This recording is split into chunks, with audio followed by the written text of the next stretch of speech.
Noted milord, Mrs किरण पे Indian penal code की धारा 120B आपराधिक षड्यंत्र और धारा 420 का भी केस बनता है। अरे बाप रे बाप! क्या करता है? माय बाप! गाँव के सीधा साधा लड़का के साथ इतना बड़ा छल! माई बाप, हम जिए के रहेगी चाहत माई बाप, हमके इच्छा मृत्यु को वरदान दे दी। हाँ भाई, क्यों के लगे जार हो गया तो हमके दे दो भाई, हम पी के मर जाए। हाँ वकील साहब, हमके किरासन तेल लिया के दे दो, हम जर के मर जाए। ऑर्डर ऑर्डर, ये क्या ड्रामा लगा रखा है? और ड्रामा ना जज साहब, गोलाचार पति के फरियाद। अब हम कौन मुंह लेके अपना गाँव जाए? अब अगर हम गाँव जाए तो अपन मेहरारू के लेके जाए, ना तो गाँव में हमार लाश जाए जज साहब। अब हमार जीवन और मरण सब आपके फैसला पे निर्भर बा जज साहब। ऑर्डर ऑर्डर, मिस्टर निरहू, ये अदालत है, आप अपने जज्बातों पे नियंत्रण रखिए और अपने जगह पे जाके बैठिए। ठीक बा। ऑर्डर ऑर्डर, इस केस की सुनवाई आज पूरी हुई। अब इस केस का फैसला अदालत दिनांक 23 अप्रैल 2017 को सुनाएगी। The court is adjourned for today.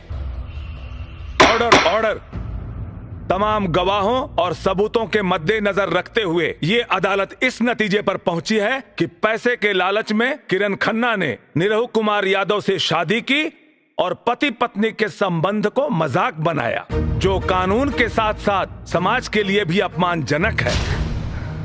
इसलिए अदालत हिंदू मैरिज एक्ट धारा 9 के तहत किरण खन्ना को आदेश करती है कि 1 साल तक निरहू कुमार यादव के साथ रहकर दाम्पत्य जीवन का निर्वाह करें। 1 साल के बाद अगर ये चाहें तो अदालत में तलाकनामा दायर कर सकती हैं और ये अदालत निरहू कुमार यादव को सचेत करती है कि किरण कुमार से किसी प्रकार की जोर जबरदस्ती ना करें। एकदम नहीं करेंगे माई बाप, बस ही मत करें हमारे साथ में। और साथ ही साथ ये अदालत पुलिस प्रशासन को आदेश देती है कि इंटरनेशनल इंश्योरेंस कंपनी के अधिकारियों को एवं राकेश कुमार उर्फ रॉकी को तुरंत हिरासत में लेकर कानूनी कार्रवाई करें। The court is adjourned for the day.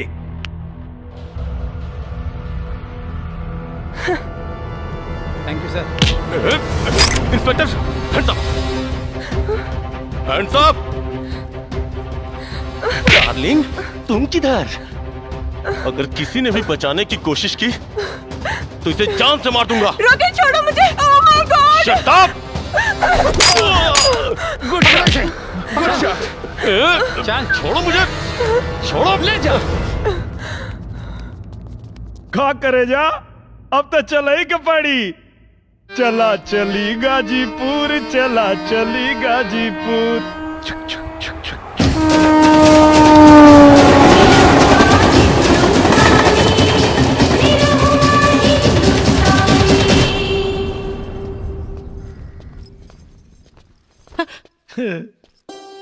अरे बेटा,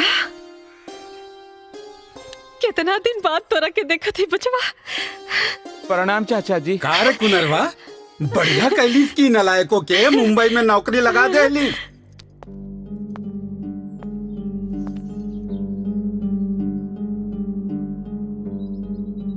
ये क्या बेटा? तुहार बहू रानी।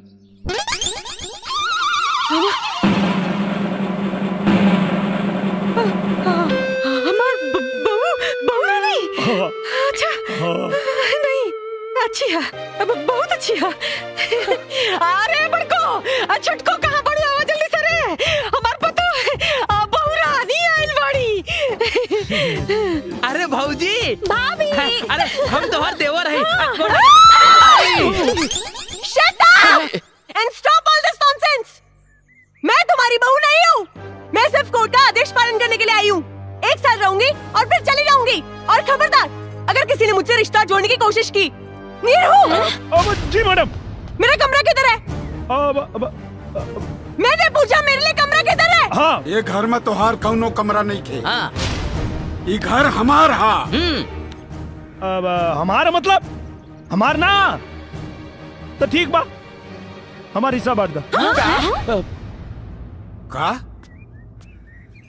का कहले है तू? बांट दी? ससुर जौने थप्पड़ मारा सब हिस्सा मांगल भुला जाई बा। कैसे मारब जी? काहे के मारब? ई घर हमार, ए घरे का मालकिन हम, त हमार कमरा हमरे बेटा का कमरा। जा बेटा जा, जा हमरे कमरा में जा, जा जा। आई मैडम, जा कमरा में जा। हम हो जाते नहीं। ए तय कहाँ रे? मैडम जी के लगे। मैडम जी के लगे? हाँ तू नहीं। अरे बाप रे, ना ना ना ना ना, घर जाता नहीं। अरे बाप रे बाप, कहाँ फंस गई नहीं। हमरा मना करे के बाद भी घर में घुसा दे लो। मैया अरे हमरा तो कौनो इज्जत नहीं थे। और न टका, औने तका बे।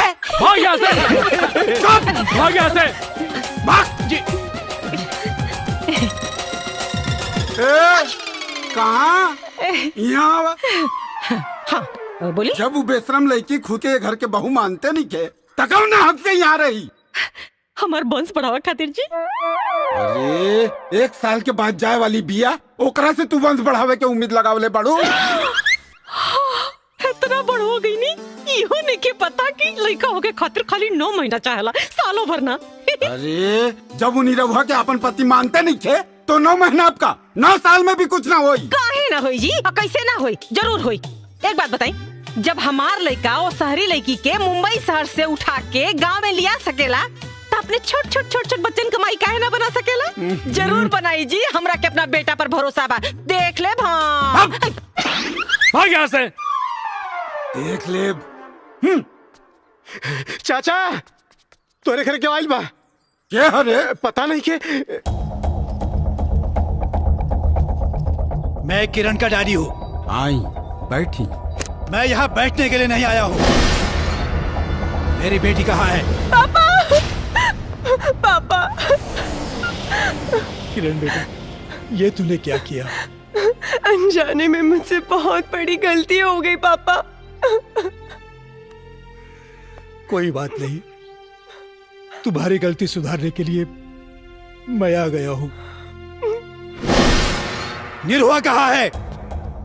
अरे ससुर जी प्रणाम। Shut up! मुझे ससुर जी नहीं, साहब जी कहो।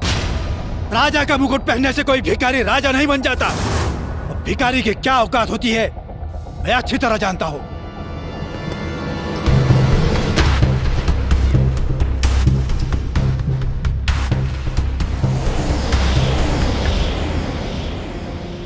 बोल, मेरी बेटी को छोड़ने की क्या कीमत लोगे?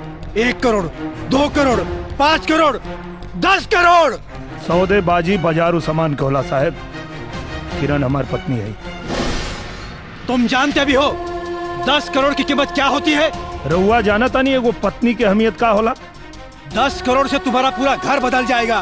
और इनका से हमार पूरा जीवन संवर जाए। 10 करोड़ को ठुकराना तुम्हारी बदनसीबी है। और इनके साथ रहल हमार खुशनसीबी है।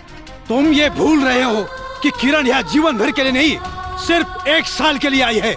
रउआ ही भुलाता नहीं कि 1 साल में 365 दिन होला और जिंदगी 4 दिन की। आपका बेटा बावला हो गया है, बावला। नफा नुकसान के बारे में इसे कुछ नहीं पता, लेकिन आपने तो जिंदगी को करीब से देखा है। जरा समझाइए इसे। साहिब, नफा नुकसान तो व्यापार में देखल जाला, परिवार में ना। परिवार में तो मान, मर्यादा और प्यार देखल जाला। घर आई हुई लक्ष्मी को ठुकराना तुम्हारी बेवकूफी है, बेवकूफी। हमरा घर के लक्ष्मी राउर दौलत ना, हमार मैडम जी ऐसा है। सिर्फ 1 साल, 1 साल के बाद न तुम्हारे पास ये दौलत होगी ना मैडम जी। इसलिए मेरी बात मानो, ये दौलत ले लो और किसी दूसरी लड़की के साथ शादी करके चैन से अपनी जिंदगी गुजारो। हमरा पता बा कि 1 साल बाद ही हमरा के छोड़ के चल जी, लेकिन आपके बता दी कि इनका गैला के बाद भी हमारा जीवन में इनकर जगह के वो और ना ले पाई।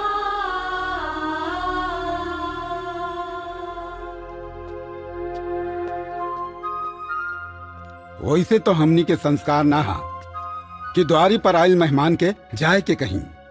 बाकी रहुआ एगो मेहमान की हैसियत से ना, एगो खरीदार के हैसियत से आयल बानी। यही से हमरा के ई कहे के पड़ता कि आपन ही कागज के टुकड़ा उठाएं और उल्टे पांव निकल जाएं।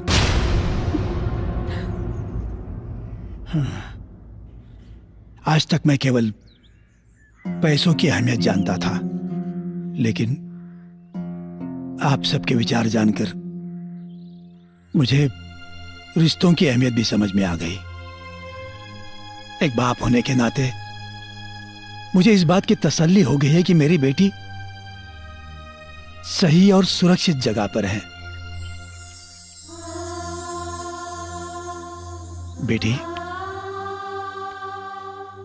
उम्मीद करता हूं कि अगली बार जब मैं यहां आऊं तो मुझसे बेटी के रूप में नहीं, इस घर की बहू के रूप में मिले। मेरी वजह से आप लोगों के दिल को जो ठेस पहुंची है उसके लिए मैं माफी चाहता हूं। मुझे आज्ञा दीजिए, चलता हूं। समधी जी, रउआ कुछ भूला तानी।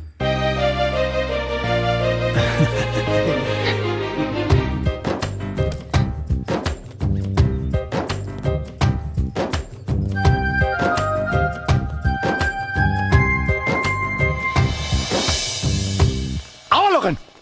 हाँ गिरधारी भैया बाहर निकला है, गिरधारी भैया बाहर निकला। अरे टेंगड़ा, हई बारात लेके यहाँ का है आइल बाड़े? हमें यह भैवद्दीन भाई ना आइल बानी, हम तो पूछे आइल बानी कि जौन पतो विदा करा के ले आइल बाड़ा वो कौना कोठा से लेके आइल बाड़ा। चाचा, ए टेंगड़ा, अपन गंदा जबान के लगाम दे। वो हमार पतो है। पतो? अरे दुद्दू को पतो तो बाड़ी घरवा में है भैया। ये कवन ने का डिजाइन का पतो लेके आइल बाड़ा तू है? न मांग में सेनूर, न लीलाद में टिकुली, न गला में मंगलसूत्र, न हाथ में चूड़ी, न गोड़ में छागल, न आंख में काजल है? ए पारस, हमार पतो चाहे जैसे रहे, अरे तोर काहे करे जा बसता? अरे कहे ना बाती है भौजी, खानदान तो एक नु बा, इज्जतिया तो हमरो नु जाई। ए चचा, हाँ, जब बित्ता बित्ता बेच के दारू पी गईला तब ना खानदान की इज्जत जात रहे। हाई देखा है? उल्टा चोर कोतवाल के डांटे और लंगटा गांव भर कपड़ा बांटे। ए पंच लोग, बुलाई इनका पतो के और नीमन बाउर जवान फैसला हो रहुए लोग करी, बुलाई। रे टेंगड़ा, हमार बेटी पतो पर्दा में रह ले।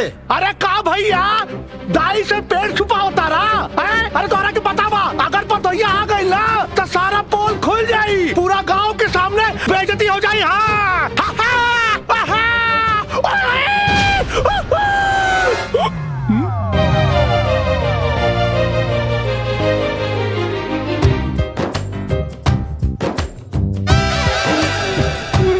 बाबू, अरे क्या करता है? अरे क्या मुंह तता रहे? तो लंबाई के, अरे बंद कर रहे, अरे मुंह तता, अरे बंद कर, अरे बंद कर रहे, कपड़े मुझ में, बंद कर, अरे मारा बंद कर रहे। अरे तू ही टकाले रहा चाचा की निरहू भैया का बियाह हो जाई तो हम मुंह पे मुतवा ले और नतका जिया नंगा राजकुमार। अरे हमारा औलाद ना बुझाता के कर बाड़े रे, बहुत कूटब। अरे हटा, अरे अपने औलाद बा, अपना घर में तो तोहार चूल्हा जलाओ के औकात नहीं के और दूसरा के घर में आग लगावाइल बड़ा। ए दीदी, ए भैया, अरे ई निर्लज के तरफ से हम माफी मांगा तानी रहुआ लोगन से, इनका के माफ कर दी, माफ कर दी। चाचा का खत्म खेला, चाची निकाली तेला और नतका। बेटी, आज तो हमरा घर के लाज राख ले लू, तोहरा के बहुत बहुत शुक्रिया।